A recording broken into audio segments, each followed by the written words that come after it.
I had a mystical experience at Electric Forest, and I'm finally ready to talk about it.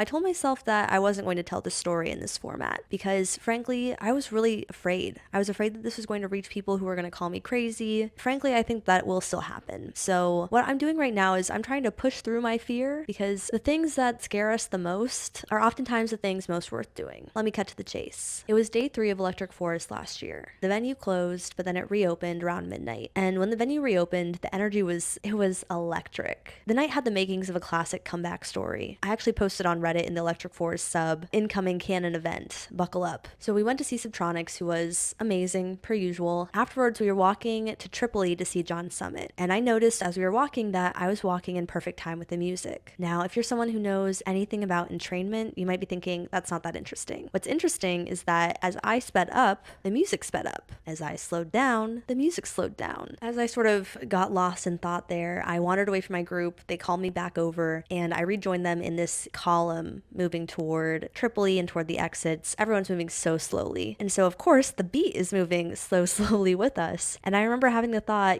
those poor bastards at John Summit, they're going to have to listen to the sound of us plodding along until we get there. When we arrived, we found a spot, and the energy was just super pinned down. To play with this, to run a little experiment, I did a little twirl, struck a pose, and mentally announced, here we are. And in that moment, the beat dropped, the crowd went wild. My mind was simply blown. And it was like that for the rest of the set. I felt like as I was dancing, I was able to ask for things with my movements, and the music was able to give me those things. And this is obviously a role reversal because typically the music is telling me what to do, not the other way around. Even though this was one of the most incredible things that's ever happened to me, it was also one of the most disturbing because it really upended my typical experience of reality. I started to do some research to try to figure out what could have been going on because the traditional explanations just didn't fit what had happened. And what I found was actually super interesting. When people enter flow states together, all sorts of really interesting experiences can happen. Think, for example, of jam bands like the Grateful Dead. What they're doing is they're improvising, they're jamming, and that's so incredible because it requires a lot of coordination. These folks, when they get into flow states, that coordination can just feel effortless. Flow is very similar to psychedelics in the sense that it quiets down the ego. So when you're flowing with others, you're basically all tripping together. This experience really made me sympathetic to the filter theory of consciousness, which is essentially that consciousness is a property of the universe, and what our brain is doing is just filtering it. When I felt like my dance was affecting the music, what was actually happening was, under this theory, I was tapped into consciousness in a way that I'm not typically. Let me pose the question to you. Have you ever had a crazy, strange experience, whether through music or otherwise? Let me know in the comments. I know that I'm not the only one.